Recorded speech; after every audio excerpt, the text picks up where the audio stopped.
वो कौन सा मार्ग? क्या हिंदू जाति जिसने नक्षत्रों को संज्ञा दी, वो हिंदू जाति जिसने सागर की छाती पर पत्थरों को तैराया, इतना गौरव रखने वाली हिंदू जाति, उसका स्वाभिमान धुआं बनकर उड़ेगा?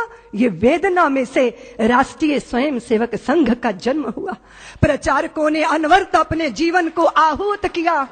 एक प्रश्न पैदा हुआ कि जिस हिंदू ने नभ में जाकर नक्षत्रों को दी है संज्ञा, जिसने हिमगिर का वक्ष चीर भू को दी है पावन गंगा, जिसने सागर की छाती पर पाषाणों को तैराया है, हर वर्तमान की पीड़ा को हर जिसने इतिहास बनाया है, जिसके आर्यों ने घोष किया कृणवंतो विश्वमार्यम का, जिसका गौरव कम कर न सकी रावण की स्वर्णमयी लंका, जिसके यज्ञों का एक हव्य 100 पुत्रों का जनक रहा, जिसके आंगन में भयाक्रांत धनपति बरसाता कनक रहा, जिसके पावन बलिष्ठ तन की रचना तन दे दधीची ने की, राघव ने बन बन भटक भटक जिस तन में प्राण प्रतिष्ठा की, जौहर कुंडों में कूद कूद सतियों ने जिसे दिया सत्व, गुरुओं गुरुपुत्रों ने जिसमें चिरबलिदानी भर दिया तत्व, वो शाश्वत हिंदू जीवन क्या स्मरणीय मात्र रह जाएगा? इसकी पावन गंगा का जल क्या नालों में बह जाएगा? इसके गंगाधर शिव शंकर क्या ले समाधि सो जाएंगे? इसके पुष्कर इसके प्रयाग क्या गर्त मात्र हो जाएंगे?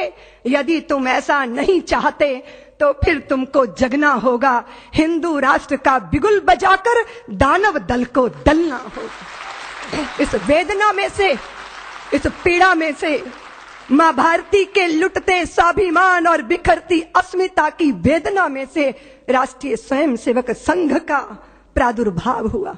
फिर एक एक दीपक जले, तिल तिल करके अपने आप को मां भारती के चरणों में आहूत करते रहे। फिर एक एक माता निकली जिन्होंने अपने हृदय के टुकड़े, अपने शरीर के हिस्सों को मां भारती के चरणों में अर्पित कर दिया।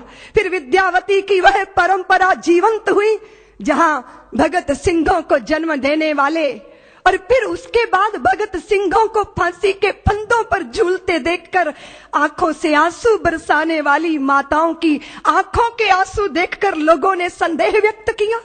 विद्यावती को यही तो कहा था कि आप अपने बेटे की, पुत्र की शहीदी पे रोती हो, इतनी कमजोर मां हो।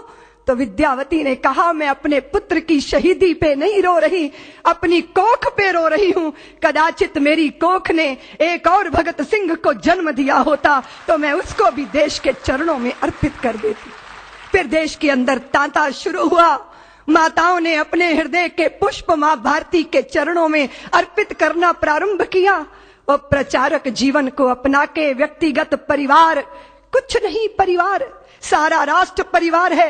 अगर अपने भी साथ छोड़ देंगे तो चिंता मत करना, देश तुम्हारा परिवार है, तुम्हारा कुटुंब है। ये भावना और ये उत्कट भावना प्रचारक के जीवन का संबल बनती रही।